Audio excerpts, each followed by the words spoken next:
You can listen to The Professional Left wherever you get your podcasts, on Netroots Radio, or at our website, proleftpod.com, where you can also contribute to this podcast. There's a PayPal button at our website, or you could mail us a letter and or contribution at P.O. Box 9133, Springfield, Illinois, 62791. This is the podcast for the week of June 14th, 2024. It's not safe for work. Recorded live from the Cornfield Resistance, where we just found out that our local library has a 3D printing service, blew my mind, and a Pride Month walking tour, and a Mario Kart tournament, and about 1,000 other things to do this summer, all for the price of a free library card. It's The Professional Left with Driftglass and Blue Gal.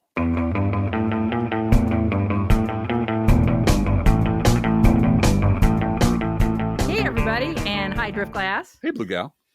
We have exciting news. Yeah. The DGBG Productions has a new video podcast. And what might be less exciting for some of you and more exciting for other people, it's about knitting. Yeah. Blue Gal's Knitting Podcast debuted on YouTube this past Wednesday. I'll be doing these 30-minute shows once a week on YouTube on Wednesdays. You can find them at Blue Gal's Knitting Podcast on YouTube. Those of you who love knitting, as I do, please feel free to, as they say, like and subscribe. Yeah, smash that button. I also want to wish Driftglass a happy Father's Day on Sunday. Thank you, babe. Thank you. My dad is in the hospital right now, and so if everyone who wishes to could send a good thought, we'd very much appreciate. My whole family would appreciate that. Absolutely. Today, we're going to talk about local media. Yes. What ordinary people here in Illinois, and probably where you live, see and hear every day. And why so many people have such a dangerously warped idea of how our country is doing. We understand that conservatives have always had a completely inverted view of reality.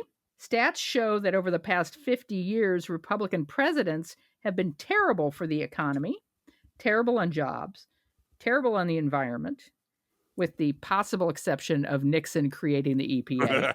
Yeah, possible. Yeah. But really, really good at tax cuts for rich people.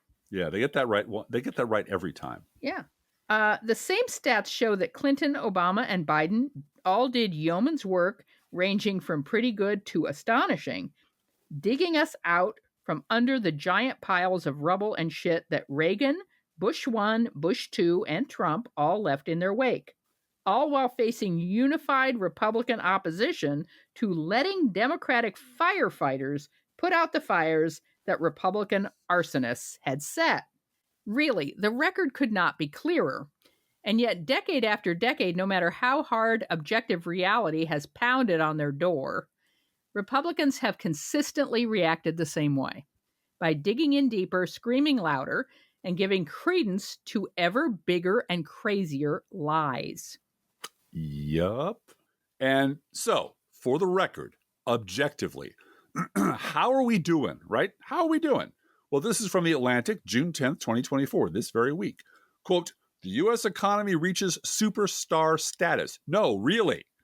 If the United States economy were an athlete right now, it would be peak LeBron James. If it were a pop star, it would be peak Taylor Swift. 4 years ago, the pandemic temporarily brought much of the world economy to a halt. Since then, America's economic performance has left other countries in the dust and even broken some of its own records. The growth rate is high. The unemployment rate is at historic lows. Household wealth is surging, and wages are rising faster than cost, especially for the working class. There are many ways to define a good economy. America is in tremendous shape according to just about any of them. Right now, America's economic growth rate is the envy of the world, unquote. So, the world is looking at us as an economic miracle. All Republicans and independents are crying about how awful it is and the worst unemployment in 50 years. Wages are plummeting and on and on and on and on and on. So, okay, fine. The economy is whatever it is. But what about that record high crime rate, huh? What about that? Well, this is from CNN, June 1st, 2024, and the headline reads, Violent crime is down and the U.S. murder rate is plunging, FBI statistics show. No, that can't be true. Yeah, it's true. Oh. Violent crime dropped more than 15% in the United States during the first 3 months of 2024, according to statistics released Monday by the FBI. Quote, the new numbers show violent crime from January to March dropped 15.2% compared to the same period in 2023, while murders fell 26.4% and reported rapes decreased by 25.7%. Aggravated assaults decreased during that period when compared to last year by 12.5%, according to the data, while robberies fell 17.8%. The numbers released Monday were gathered from 13,719 of the just over 19,000 law enforcement agencies from across the country, according to the Bureau. Meanwhile, property crime went down 15.1% in the first 3 months of this year. Burglaries dropped 16.7%, while motor vehicle theft decreased by 17.3%. The declines in violent and property crimes were seen in every region of the United States. The new FBI figures validate a trend identified by some national crime experts. The U.S. murder rate continues to drop at a high rate and could be headed for its largest annual decline ever. Compared to the first 5 months of 2023, murders this year have dropped more than 40% in cities including New Orleans, Seattle, Boston, Baltimore, and Philadelphia, according to the research firm Dialytics, which analyzes crime figures reported by law enforcement agencies across the nation.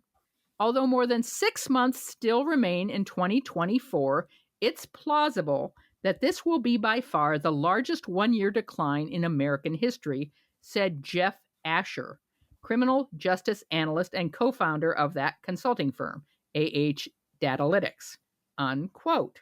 And you know what? I can do this all day. Yeah, we could do this all day. In fact, we've done something like this every week for 14 years. And you know what we've learned? It don't matter. None of this matters. That none of this matters. Actually, that's not strictly true, and you all know that's not true. It very much matters whether or not a woman has the right to control her own body. And it matters that books aren't burned, and trans people are not treated like subhumans, and immigrant children aren't rounded up and thrown into cages, and that our democracy comes through these times maybe bloodied but unbowed. It matters a great deal. And you know what else? Our little community here of common understanding also matters. You guys matter. Helping people understand the madness all around them and the times that we're all going through matters. Having a proper vocabulary to explain it all matters. Knowing that we are not alone really matters. But nothing any of us are saying about any of these issues is penetrating very much. Try to reason with Republicans to appeal to their human capacity to process data. And you know what happens? Never start with the head. The victim gets all fuzzy. They shrug off the facts. They scream fake news when anyone tells them anything they don't want to believe. They're willing to believe the most idiotic conspiracy theories, and they've trained themselves to forget anything they claimed to believe yesterday if it doesn't agree with the lies they're supposed to believe today. And to sustain that level of angry, willful ignorance year after year has got to be exhausting. So how do they do it?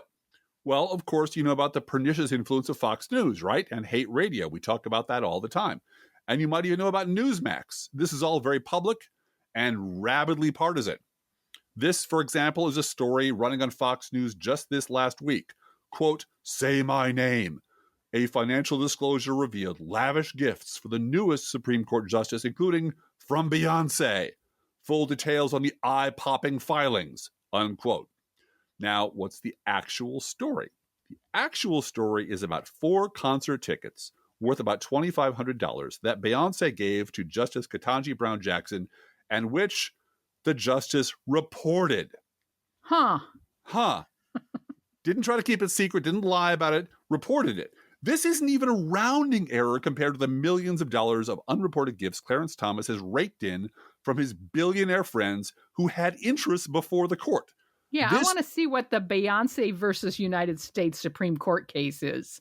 Yeah, Beyonce would win, by the way. Yes, right. Beyonce always wins. So why is this story even a story? It was manufactured. A story that was manufactured to give your crazy Uncle Liberty something to yell back at you just in case you bring up Clarence Thomas. Mm-hmm. And this is what Fox does. Every single day, they're in the manufacturing business. They manufacture customized, purpose-built lies for their audience to use to keep reality at bay. But here's what else is happening in plain sight that almost no one is paying attention to, but Aaron Rupar and Judd Legume, thank goodness, are paying attention to it. This is from Public Notice, their Substack. Quote, Sinclair injects deceptive attacks on Biden's age into dozens of local broadcasts. This is how they launder hit pieces into the news cycle. On June 4th, the Wall Street Journal published a 3,000-word article questioning Biden's mental acuity. The Wall Street Journal is owned by News Corp, the media conglomerate founded by right-wing billionaire Rupert Murdoch. The Wall Street Journal piece was panned by independent media critics. CNN's Oliver Darcy said the Wall Street Journal piece had glaring problems. In Pointer, Tom Jones wrote that it was not a fairly reported story because it relied exclusively on quotes and opinions from those who don't want to see Biden elected to a second term. Nevertheless, the Wall Street Journal piece was repackaged by Sinclair Broadcast Group and beamed into the homes of millions of Americans.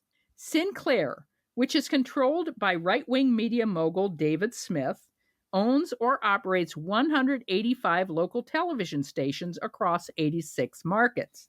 Sinclair repackaged the Wall Street Journal story, which was a hit piece, by the way, through its centralized news team known as the National Desk.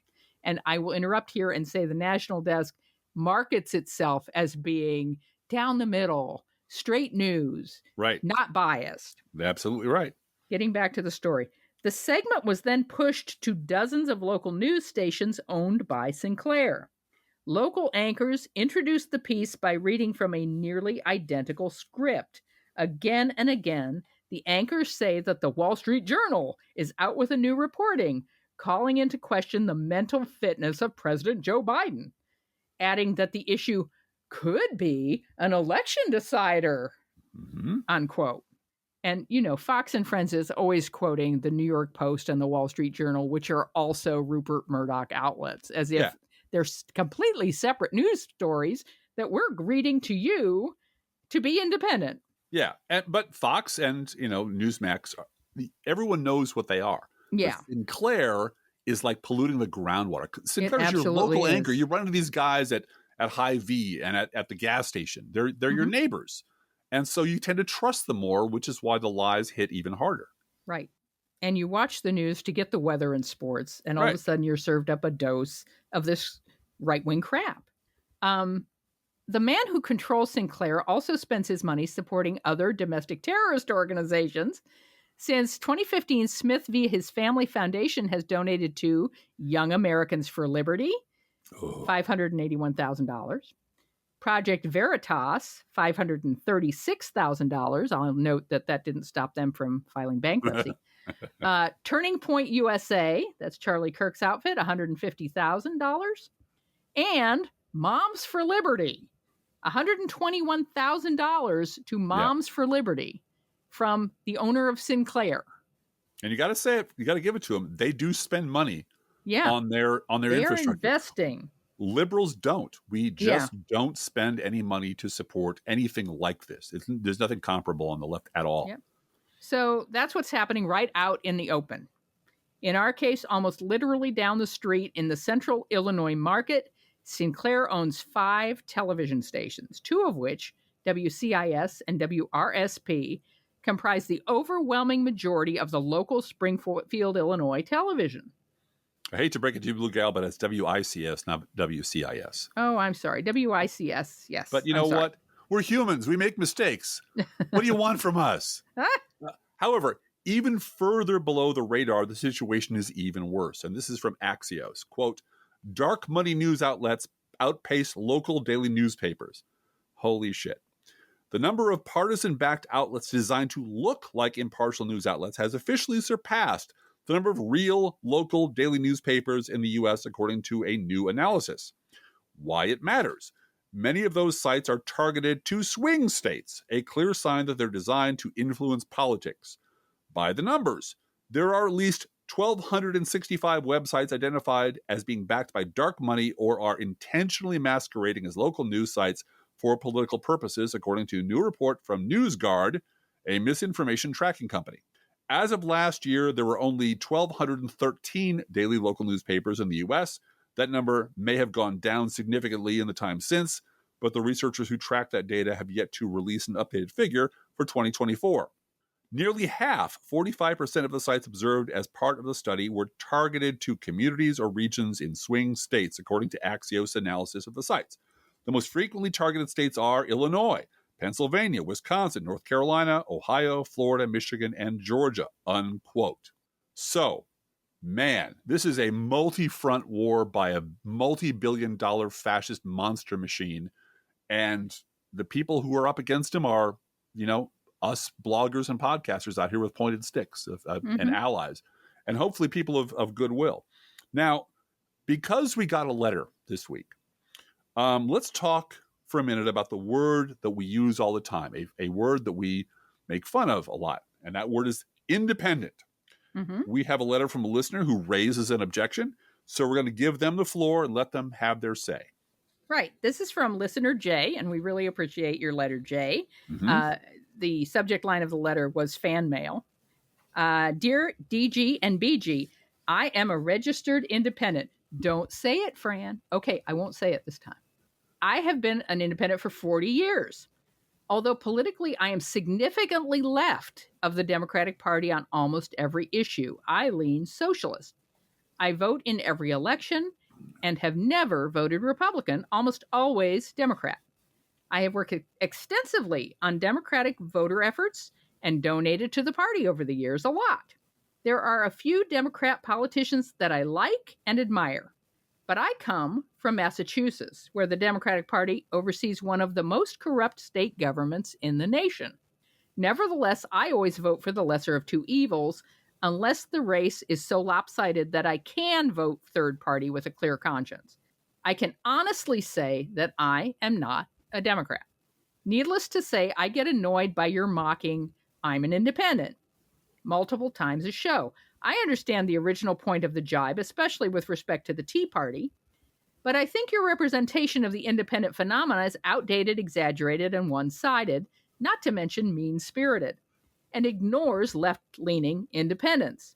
You guys are smart, articulate, thoughtful, and open to self-reflection.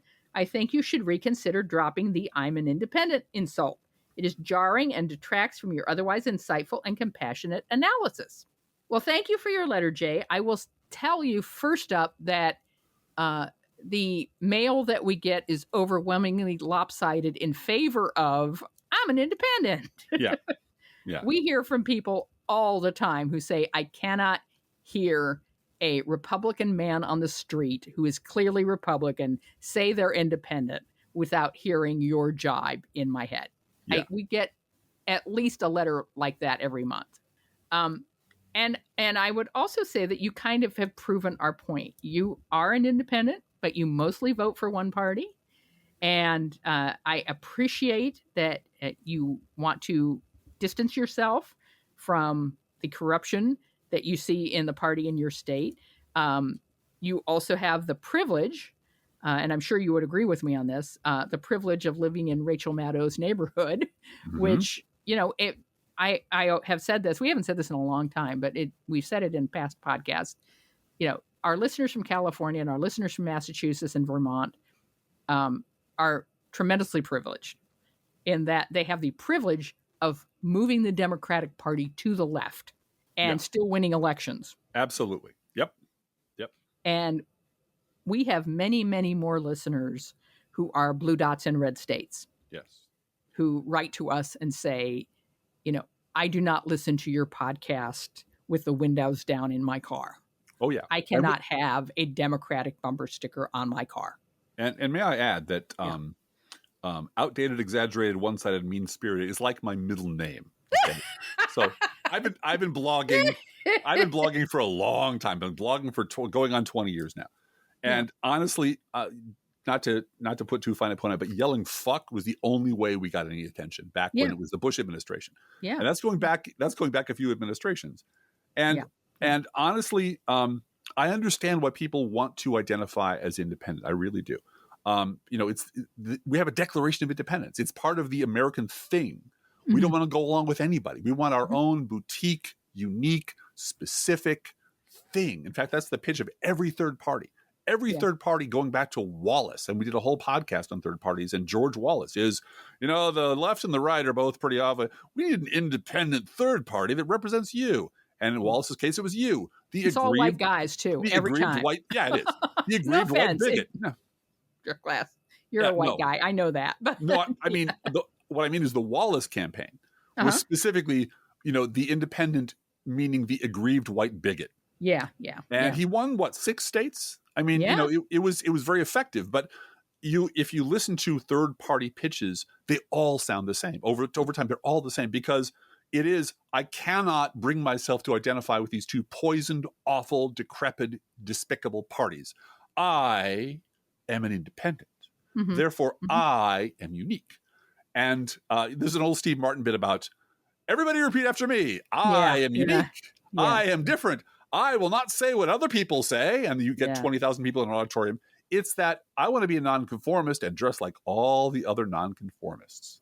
So there's a very deeply felt American legitimate feeling of I am myself and unique and distinct.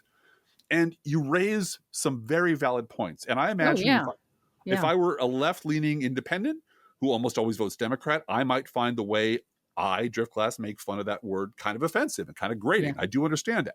However, and I know you're not here, so there's no chance for a give and take. So I hope you feel we've given you enough of the floor to make your point clearly. I would like to call as a rebuttal witness Springfield's favorite son, Mr. Abraham Lincoln. And today, Mr. Abraham Lincoln will be speaking on the subject of Euclid's first common notion. Take it away, Abe. Euclid's first common notion is this: things which are equal to the same thing are equal to each other. That's a rule of mathematical reasoning. It's true because it works. Has done and always will do. Because there is no getting away from the fact that one of the top 3 most commonly abused, used, and repeated phrases in political vocabulary, political punditry is Democrats, Republicans, and independents. Well, I know roughly what a Democrat is, and I know what a Republican is, but I will be damned if I can figure out what an independent is using something as simple as Euclid's first common notion. Things which are equal to the same thing are equal to each other. For example, your hardcore blood and soil American fascists usually identify as independents because the Republican Party isn't overly white supremacist and bloodthirsty enough for them just yet. So they're independents. Excuse me. But on the other hand, even though, as NPR from March of 2019 reminds us, quote, Bernie Sanders filed Monday to be a candidate for the Senate in 2024 as an independent, but last month Sanders filed as a Democrat for president, which he has to do, and we understand that, unquote. Bernie Sanders identifies as an independent. We get that. We have Bernie fans in our house. We do understand. We have Bernie mugs in our house. We have Bernie mugs in our house. Yep. Now, then there are the political cowards among us, and we're certainly not calling you one of those. These are these pathological third way, no label centrists who are also usually identified as what now? What do they call themselves now? That's right. They call themselves independents. These are the people who, rather than pick a side in a civil war, will go 1,000 miles to straddle a fence. The noumenal ideal of such a creature is a guy named Mr. David Brooks of the New York Times, as described in this November 29th, 2016 article in New York Magazine entitled David Brooks and the Intellectual Collapse of the Center. Quote, of all the failures that have led to the historic disaster of the Trump presidency, perhaps the least remarked upon is the abdication of responsibility of the American center. Those of us with moderate inclinations need an effective center as a brake against extremism. When one party veers too far from the center joins the opposing party until the extreme one can be coaxed back into the mainstream. David Brooks calls for a rejuvenation of the center under the Trump presidency, but Brooks himself is the perfect encapsulation of why the center has proven so hapless, allowing itself to enable extremism rather than prevent it. The premise of Brooks's column is that there needs to be a space between, this is a quote of David Brooks, between the alt-right and the alt-left, between Trumpian authoritarianism and, wait for it, Sanders socialism. And as a brief aside, I wrote a shit ton about this back when it was happening. And, David Brooks still has a job at the New York Times and is still awful. Back to the article. This is a terrible way to conceptualize the political map. First, it distorts the idea of the two sides, equating a small d Democrat like Sanders, who merely proposes more regulation, taxes, and spending, and Trump, who, as Brooks concedes, is authoritarian. And second, it distorts their power. Sanders remains a left-wing outlier among his party, while Trump is the dominant force within his, unquote. And mind you, this is in 2016, and it's only gotten more pronounced and clear and worse since. Yeah, and Bernie Sanders being an outlier, he's the chairman of the Senate Budget Committee. Right. He stands alongside Joe Biden announcing $35, rescue inhalers. Yeah. He's getting things done on his agenda within the construct of the Democratic Party. Absolutely. Under Biden, much more than he did under Clinton. Yes. Let me just 100%. say that. 100%. Flat out. And Massachusetts, I lived in Massachusetts for 14 years. And actually, Bill Weld, Republican Bill Weld, was governor of Massachusetts when I was there. Massachusetts has a habit, and they're an overwhelmingly Democratic state. Overwhelmingly. Mm-hmm. But they have a habit of electing Republican governors who are socially liberal. Uh-huh. No Republican governor in Massachusetts is going to come for abortion, period. No. They're just not. No. But, they do it to keep the left-wing legislature in check, to keep taxes from going off the chart. And it's called Taxachusetts. There's all kinds of stuff going on there. But they do that. They elect these socially liberal, green eye shade Republicans to keep the budget in check, to keep taxes in check. And because of the corruption that exists within the legislature, I'm not going to deny it. It's how they handle that. They tap the brakes. Time. They use moderate Republicans to tap the brakes. So they used to. Tap the brakes. Yeah. And I wouldn't vote for one. Although when I actually met Bill Weld in a bookstore at one point and shook his hand, because he's the governor. Right. So yeah, and he's not crazy. That was a kinder day. Yeah. And Bill Weld, ran as vice president for the Libertarian Party in 2016 against Trump and was very much against Trump. So not a Republican. Anyway, the independent Bernie Sanders is the diametric opposite of the independent blood and soil right-wing fascist party, which means they are semantically equal to the same thing, but they're very much not equal to each other. And both of those independents horrify the no-label centrist species of independent. Exactly. Which is a grift. Yeah. But what do they call themselves? All of them call themselves independents. And so it's a semantic argument. And independent, just to me, and this is my opinion, isn't the right word for anyone left of the Democratic Party. No. And I appreciate if you want to use that for yourself, but socialist is a better word, in my opinion. Democratic socialist. Democratic socialist is a perfectly acceptable, normal, welcome word. Why confuse people? Why confuse people about what I am? Well, if I'm a democratic socialist. Yeah. The word liberal has been blackened by 40 years of Republican slander. Socialist has been blackened by 40 years of slander, started by the AMA when it was Medicare that was the problem. It was socialized medicine. So it's not the word, it's the hate behind the word that has made it what it is. And I wish it weren't so. I love words, but the vocabulary is what it is, and it means what it means. And independent is a word which so many people identify with, and which so many pundits and writers throw around with authority. And yet it doesn't really seem to mean very much when you get down to it. It's people that won't call themselves one party or another. This is from the Pew Research Center, March 14th, 2019. Political independence, who they are, what they think, because someone's trying to answer that question. Mm-hmm. Most independents lean toward a party. True independents tend to avoid politics. This is, again, from the Pew Research Center. Independents often are portrayed as political free agents with the potential to alleviate the nation's rigid partisan divisions. Yet the reality is that most independents are not all that independent politically. And the small share of Americans who are truly independent less than 10% of the public has no partisan leaning, stand out. Why? For their low level of interest in politics. Yeah, those people are not raising money for Democratic candidates. No, or doing anything. They're drinking at a bar or playing video games, right? An overwhelming majority of independents, 81%, continue to lean toward either the Republican Party or the Democratic Party. Among the public overall, 17% are Democratic-leaning independents, while 13% lean toward the Republican Party. Just 7% of Americans decline to lean toward a party, a share that has changed little in recent years. This is a long-standing dynamic that has been the subject of past analyses, both by the Pew Research Center and others, unquote. Yeah, and I think with all due respect to people like Jay, to our listener, who sincerely identifies independent, there's just no way to get around the fact that millions of really awful people flash around the word independent because they don't want to have to justify voting for Donald Trump or George Bush, for that matter. And millions of moral cowards, not Jay, but moral cowards, cling to the word independent because they don't want to have to make a decision. They're terrified of being good citizens. They don't want to have to choose a side. I'm sorry, Jay, but I think that word's been stolen from you. Yeah, believe me. That's all. We understand. Yeah. We do understand the problem. For example, there are millions of honorable progressive Christians like us. We are pro-choice. We are pro-LGBTQ+. We are pro-immigrant. And we're Christian.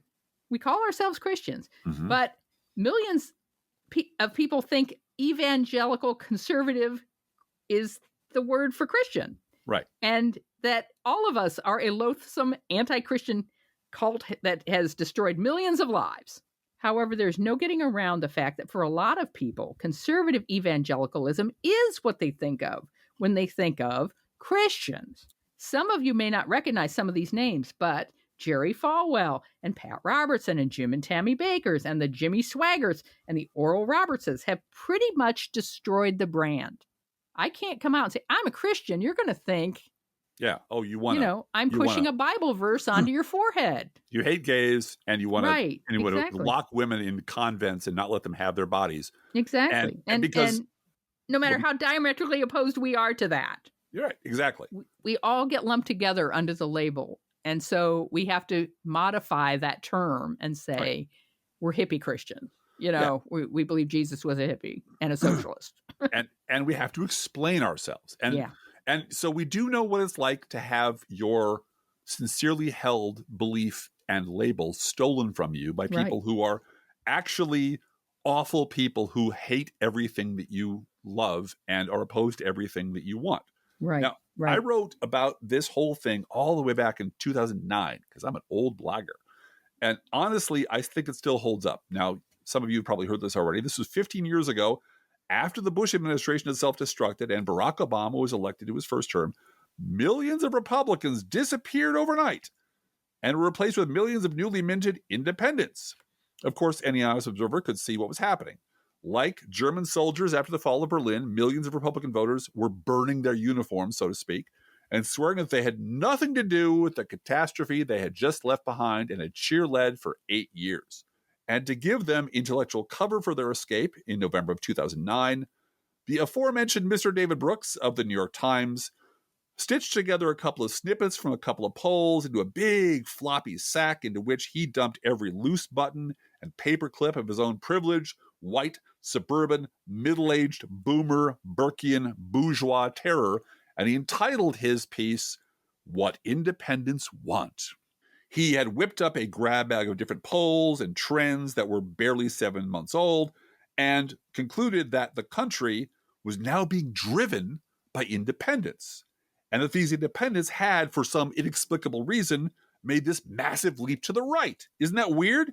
In fact, the three biggest boogeymen of independence were, and I'm quoting more or less, unions, abortion, and too much government.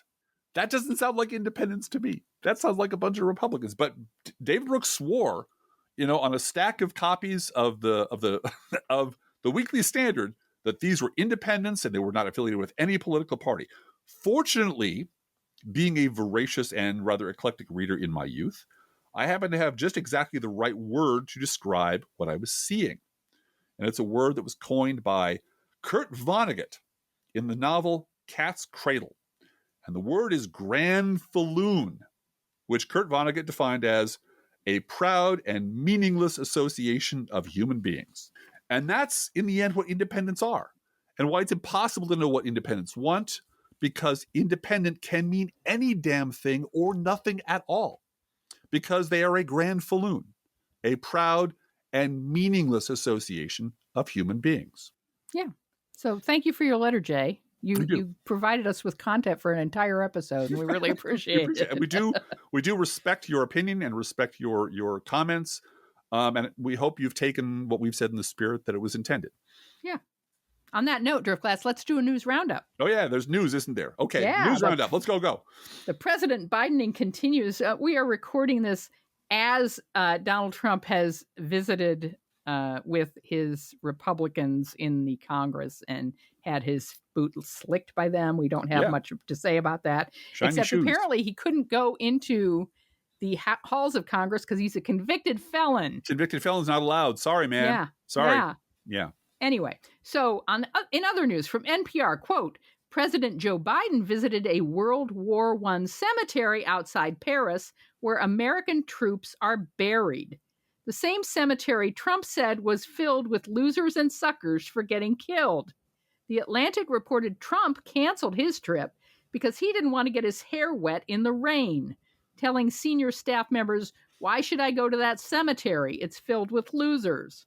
The magazine said that Trump separately referred to Marines who lost their lives in the Battle of Belleau Wood as suckers for getting killed, unquote. Yeah. Now, you might not have heard this because this particular lie was drowned out by all the other lies Donald Trump was telling. But this week, Trump was pushing the absurd lie that under Biden, 100% of the new jobs have gone to illegal aliens. Because how else are you going to turn the best employment news in 50 years into bad news for Joe Biden? It's bad news for Joe Biden, Drift Class. At his Vegas rally, Trump complained that electric boats are heavy and prone to sinking. But then he veered off into a rant about sharks. If the boat is sinking, water goes over the battery. The boat is sinking. Do I stay on top of the boat and get electrocuted? Trump said, or do I jump over by the shark and not get electrocuted? All right. So 2 things. 1, I'm cool with either option. Number 2, only Trump would work in literally jumping the shark. Yeah. And have his morons not notice that he had jumped the shark 8 years ago. Unbelievable. This is from the New York Times, June 10th, 2024. Quote, he said he was ashamed of storming the Capitol. Now he's running for office. Elias Irizarry participated in the January 6th riot, and now he's running for the legislature in South Carolina. Will voters see it as a liability or an asset, Blue Gal? More than 2 years after Elias Irizarry breached the U.S. Capitol with other Trump supporters, he wrote a letter to Judge Tanya S. Chutkin as he waited for her to determine his sentence.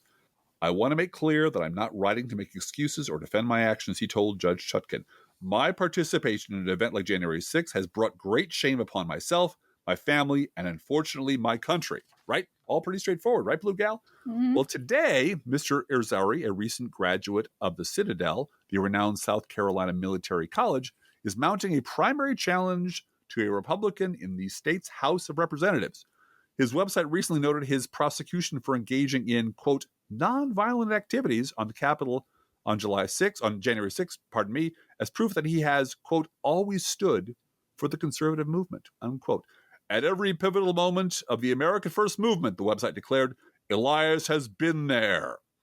Perhaps more important, Mr. Irizarry appears to have bet the primary voters would see his federal trespassing conviction as a badge of honor, and some clearly do. On Wednesday evening, Grant Martin, 72, a retired property manager from Richburg, South Carolina, said he had not researched the race yet, because they never research anything, but he said that given Mr. Irizarry's participation in the riot, I would be more apt to vote for him. If I could, I would have been right there, Mr. Martin said of the January 6th attack.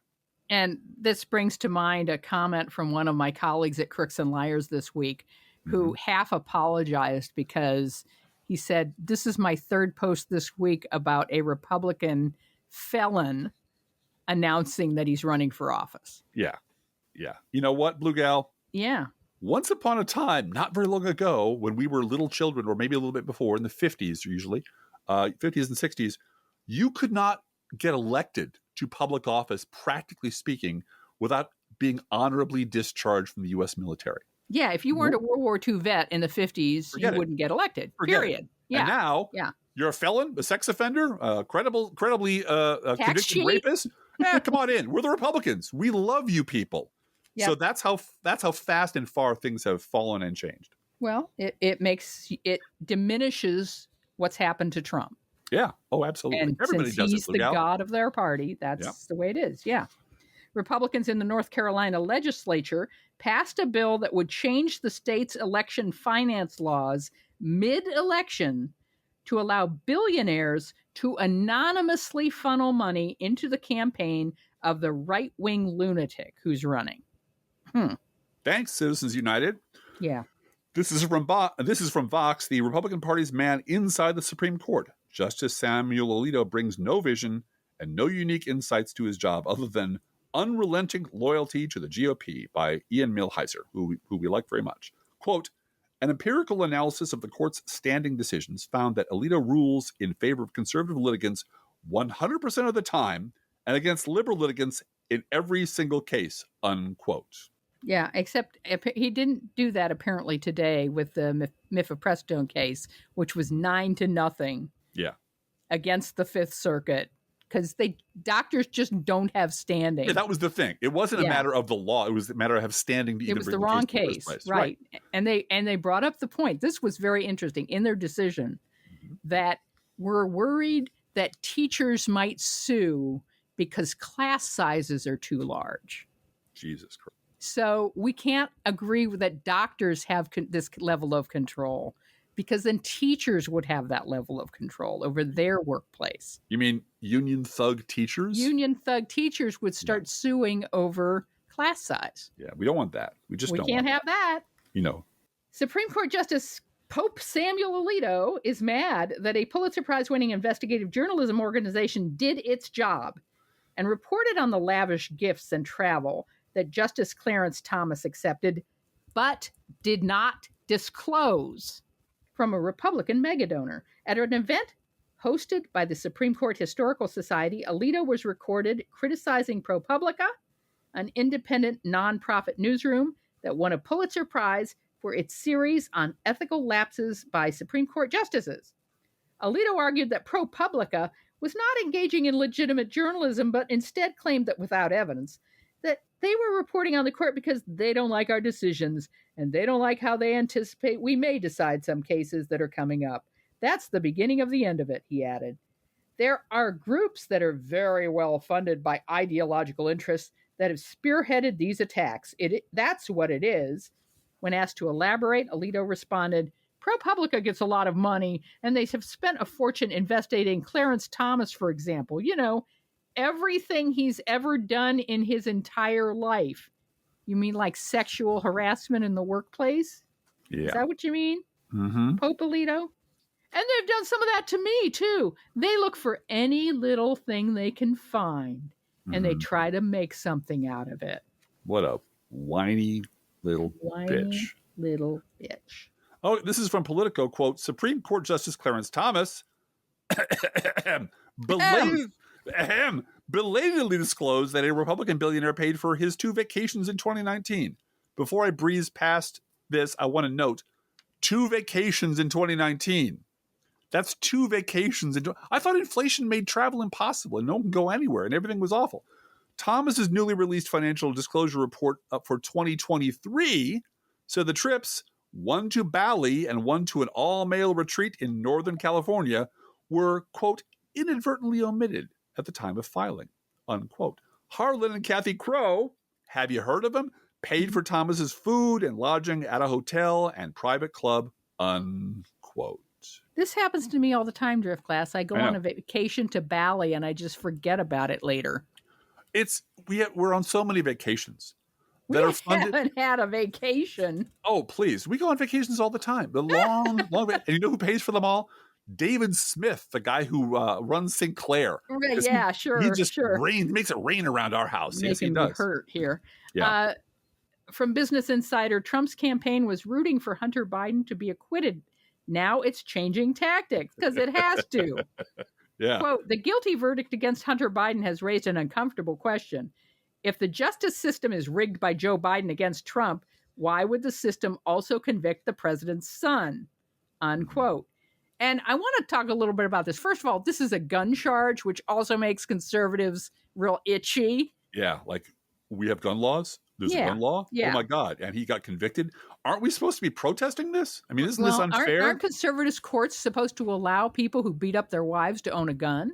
Absolutely. So why shouldn't a drug addict have a gun? And everybody should have a gun. That's just restricting my Second Amendment rights. That's right. And then the other thing was, and I know her heart was in the right place, but when this was announced, this conviction, Nicole Wallace came out and said this is the worst thing that could happen to a family about the Bidens. And I call bullshit on that. The worst thing that could happen would be Hunter Biden dying of a drug overdose. Yep. He's in recovery. He's written a book about his recovery. He carried that book to court with him. And, I'm not saying he's going to go to jail. I think he's going to appeal this case and probably get, depending on the sentencing, if he gets, what's the word called? Probation? Probation. Thank you. Yeah, if he gets probation, then he might not appeal it. He might just take the probation and save some lawyer money. But if he were to go to jail for 6 months, that's not the worst thing could ever happen to him. Worst thing is being continually addicted to drugs.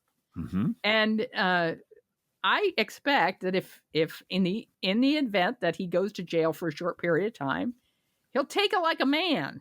Yeah. And go in and do the most good he can do, helping people who've been addicts. And he won't be the first addict to go to jail. No. He's making amends. That's one of the things that Alcoholics Anonymous asks you to do. Yes. Is make amends for the things you did. That's right. And this is why Joe Biden isn't interested in pardoning him. No. This is accountability. And this is not the worst thing that could happen to Hunter Biden. This is about accountability. He also, don't forget, threw out the plea deal that he made because they were trying to twist it. So he went to court over this. He went to trial, and so that's where I'm at on that one. Well, and now that has screwed up their agenda. Yeah, you might ask yourself, what has the Trump campaign pivoted to now? This is from CBS News. Quote, Trump, who has continued to falsely claim his conviction on 34 felony counts of election interference involving falsified business records to conceal a hush money payment to a porn star was rigged, and that this is all done by Biden and his people, baselessly suggested without evidence that Hunter Biden's guilty verdict was a, quote, distraction from the real crimes of the Biden crime family, unquote. Of course. Because, why not just shoot to be the biggest asshole who ever lived? You're already in the top 10. So, go for broke. Joe Biden, meanwhile, said he will respect the judicial process as Hunter considers an appeal. Earlier this month, Biden also said he would not pardon his son, unquote. Out of respect for the rule of law. Yes. Yeah. And of course, the rest of the cultists are following suit. From The Guardian, quote, Republicans push conspiracy theories after Hunter Biden verdict, a fake trial. A fake trial that found him guilty. Yeah. Okay. Right-wing politicians repeat unfounded theories that a gun trial verdict is a distraction from worse Biden crimes. Yeah, it's because that Jim Jordan hasn't found yet, right? This is the business they're in, manufacturing this bullshit every day to keep the zombies and the morons and the scumbags, with pointy sticks to keep reality from swallowing them whole. Yeah. Meanwhile, in the political universe, from NBC News, operatives with GOP ties are helping Cornel West get on the ballot in a key state. Quote, Cornel West's independent presidential campaign is broke. His former campaign manager says he knows nothing about ballot access, which, is right up there. And as my mother would have said, bless his heart. Bless his heart. He's trying so hard. And he spent more on graphic design than petition gathering in his most recent campaign finance report. This sounds like he's been in academia too long. Yeah. It has an expense account. But tens of thousands of signatures have been gathered on behalf of the famed left-wing academic in key states, thanks to self-organized grassroots volunteers and some help from outside operatives tied to, wait for it, a Republican consulting firm, unquote. And they're collecting signatures for him at Trump rallies. Yeah. To hurt Biden, and saying ex- we're collecting signatures to hurt Biden. So exactly. This is explicitly rat fucking Yep. enterprise. Yep. And either he's too stupid to know that or he doesn't care. But whatever little reputation he had, he is flushing it down the shitter as fast as he can do it. So way to go, Cornell. You used to be really well respected. Fuck, you were in the Matrix movies. Yeah. You know? Yeah. And now you're just a You crackpot. were my brother to Yeah. everybody. To everybody. Yeah. Now you're just a crackpot. Mm-hmm. House Republicans have introduced a bill to wipe out diversity, Driftglass. Oh, great. Yeah. Diversity, equity, and inclusion. The bill also includes provisions that make it illegal to collect diversity data because what you don't see isn't happening. Right. Like when they made it illegal to collect mass shooting data. Yeah, because if you don't see the mass shooting data, then you can't hold us accountable for, opposing every sane gun law that's come down the pike. The Republican-controlled House voted to hold Attorney General Merrick Garland in contempt of Congress for refusing to turn over audio of Biden's interview with special counsel Robert Hur, who investigated Biden's handling of classified material and declined to bring charges. Keep that phrase in mind. Despite the Justice Department previously making the full transcript public, Republicans on the House Oversight and Judiciary Committees issued 2 subpoenas for the audio recordings because they are employees of Fox News. Right. Their job is to collect dirt for Fox News. They're not there to govern. They're not smart enough or decent enough to attempt to govern. All they can manage is to become Fox News scumbag garbage collectors. Garland refused to turn over the audio, saying it would set a bad precedent to share audio for cases that do not lead to criminal charges. Yeah. Yeah. House Democrats should, if there's going to be a contempt trial in the House, Sure. demand discovery of Jim Jordan's texts with Fox News producers. Yeah. Oh, I think you should get all of his texts. All of his texts, yeah. All the covering up of the and get them from the molestations. phone company, not from him. Yeah. And maybe, maybe to get some insight into those cocaine and sex parties that we were told are happening among Republicans all the time. Please continue. This is from Cranes, June 12, 2024. States with abortion restrictions and bans saw sharper year-over-year drops in the number of applications from graduating U.S. medical students compared to states where the procedure remains legal. The data shows, quote, applications are down across the board because of new restrictions on how many residency programs a student can apply to. And that makes sense because doctors applying all over the country with hundreds of applications is just bogging down the system. Yeah. So they've had to pick a school, pick a state or pick a hospital, pick a limited number and apply. And so that's reduced the total number of applications across specialities. But the numbers are down further in states where abortion is restricted or banned. OBGYN applications in Illinois, for instance, dropped by 8.8%. Meanwhile, states with outright abortion bans like Missouri, which is just right across the river from Illinois, and Alabama saw drops of as much as 25% and 21%, respectively. Now, when you think about that, on one side of the Mississippi, in Illinois, they dropped by 8.8%, and that is attributable to the change in the number of applications you can submit. Right, in policy, yeah. And then right across the river, you've dropped 25%. Yeah. It's brain drain is what it is. It absolutely is. The potential for criminalizing what most physicians view as a normal part of healthcare, I think, is really concerning, says Dr. Atul Grover, executive director of the AAMC's Research and Action Institute, one of the lead authors of the study. The potential for criminal prosecution is really scary for people. Yeah. Just for doing the best you can for patients, unquote. Yeah. In further news from Gilead, The Southern Baptist Convention, the nation's largest Protestant denomination, has voted at their annual meeting to oppose in vitro fertilization. And I, for one, support them in this because I don't want to see those people reproducing. I want to see less and less of them as the generations go by. You definitely, looking at the audience, saw men well past the age of fatherhood in most cases. Yeah. Old white guys. Old white guys, yeah. Telling women and couples what they can and can't do with their bodies. Telling men that they and their wife shouldn't have babies because it's God's will. Yeah. I got a from the Minnesota Reformer, quote, on Tuesday evening, Royce White, try saying that 10 times fast. The Minnesota GOP endorsed candidate to challenge U.S. Senator Amy Klobuchar and chosen by Mitch McConnell, I'm sure. Yeah, handpicked, I'm sure, yeah. Posted a map to Twitter, now X, with the following caption: "Crime in Minneapolis, out of control. Come on now. Refund the police. Hashtag Godspeed." You really ought to contact Marjorie Taylor Greene about funding the police because she keeps wanting to defund the FBI. Yeah, she does. She wants to defund them real bad. So this sentiment in this tweet was standard fare for a political party that often seeks to make crime a centerpiece of its election campaigns. His map, on the other hand, didn't show crime at all, but rather the locations of 195 public drinking fountains in the city. I love this story so much. I love Unquote.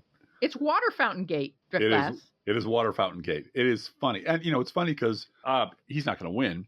And it's funny because they're stupid. And it's funny because they're all real stupid or they're all real evil. And some of them are both. But you know what? My favorite story of the week is about this late-breaking report on the communist menace.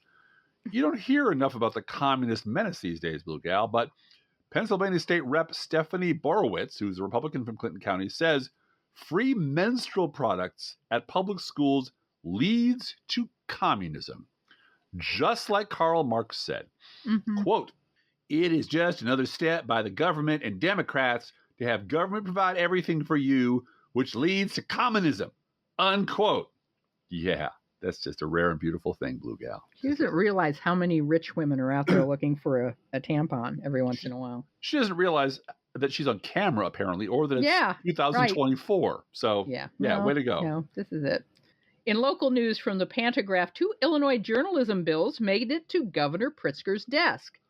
With one is already signed into law, one measure that made it into the state's budget package involves tax credits to local news organizations that are not publicly traded and have no more than 5% ownership by a publicly traded company. So no hedge fund people. Exactly. Real journalism. They get tax credits. House Bill 4951, the revenue bill in that package, passed through both chambers around Memorial Day and was signed into law by Governor Pritzker on June 7th. Woohoo! A little bit of hope out there for actual journalism at the local level. This is from the two-tier justice file, about which you hear so much these days. This is from ABC News Chicago. Former Mike Madigan Chief of Staff Tim Mapes. By the way, Mike Madigan, Democrat. Tim Mapes, Democrat. Corrupt. Corrupt as fuck, and has been for decades. Tim Mapes is reporting to prison, Blue Gal. He was sentenced to 30 months in prison. Whoa. The website for the Federal Bureau of Prisons shows he is in Pensacola, Florida, which is perfect, at a minimum security federal prison camp. Yeah, they're sending Democrats to prison, man. Can you believe it? When they're corrupt, they should send Democrats to prison. The Biden DOJ is out of control, Blue Gal. It's out of control. It's sending Democrats to prison. Each week we post to our Facebook page and website an Internet Kitty sent in by you, the listeners. This week's Internet Kitty is Eowyn Galadriel Foxshadow. Driftglass, did you meet Eowyn Galadriel Foxshadow at a Ren fair back in the day when you were charming the libidinous liberal lasses of County Ren Fair? I can neither confirm nor deny that I was part of a Renaissance Fair group back in the day, because all the people who were involved in that group, allegedly, are long since dispersed to the four winds, and there's no photographs of me that can be traced down, so suck it. But I think if CSI searched your garage, they might find your sword. I can neither confirm from or the deny Red Fair days. that there is, in fact, a broadsword in my garage right now with my fingerprints all over it that may or may Purely not have been used. ornamental. That was inscribed by my wife's husband back when he was alive in ways that are terribly incriminating as to its original use. Your wife's husband? Yeah. I'm sorry. My mom's husband. Ooh, that was Your mom's husband. my mom's husband inscribed it in ways that are terribly incriminating. But I can neither confirm nor deny that story, Blue Gal. All right. Well, Yeah. in any event, Eowyn Galadriel Fox Shadow is brought to us by our fake sponsor, Freshly Poured Cat Food. Whether you serve pet store perfection or dollar store dreck, your Ren Fair cat will sit on the kitchen floor and demand that ye food ye serve is only freshly poured. Freshly poured, freshly poured. Oh, my Lord, it's freshly poured. And you can visit Eowyn Galadriel Fox Shadow at our Facebook page or website, proleftpod.com. And you can send your internet kitty dog or other pet to us at our email address, proleftpodcast@gmail.com, where you can also write to both of us. Feel free to write us. We love hearing from you. Be aware that if you write to us at any of our addresses, we reserve the right to read your email. Or U.S. Postal Service, go Postal Unions. Letter on the air unless you say otherwise. Oi! Don't forget our gourmet coffee guidelines. Sorry. I've been watching a little bit of Ted Lasso, and I got a little Roy Kent in my brain right now. If you can afford to buy an espresso-based beverage for yourself, buy one for us. Or actually, a chilled beverage would be even better because it's about 100 degrees here, and it's going to be that way for the next 7 days. So, yeah, stay indoors. Iced coffee. Iced coffee would be spectacular. Or just cash so we can go buy our own. You don't have to come to our house and bring it. Just send us money. This is not charity. This is our job, in fact. If you can spare $5 a month, please spare $5 a month at patreon.com/proleftpod. And almost as important, please share our show on social media. And if you love this podcast, please get someone else to listen as well. And thank you very much for doing that. Hey, Driftglass, how are the Internet Kitties doing this week? Oh, Blue Guy, the Internet Kitties are planning a summer GoFundMe to pay to have 1 million pride flags sent to the home of Pope Alito and his wife. Let's think about living. Think about living. Let's think about loving. Think about loving. Let's think about the hooping and the hopping and the popping and the loving, lovey dovey. Let's forget about the wine and the crying, the shooting and the dying, and the fellow with the switchblade knife. Let's think about living. Let's think about life. The Professional Left podcast is recorded under a Creative Commons license. Copyright 2024-25, GGBG Productions.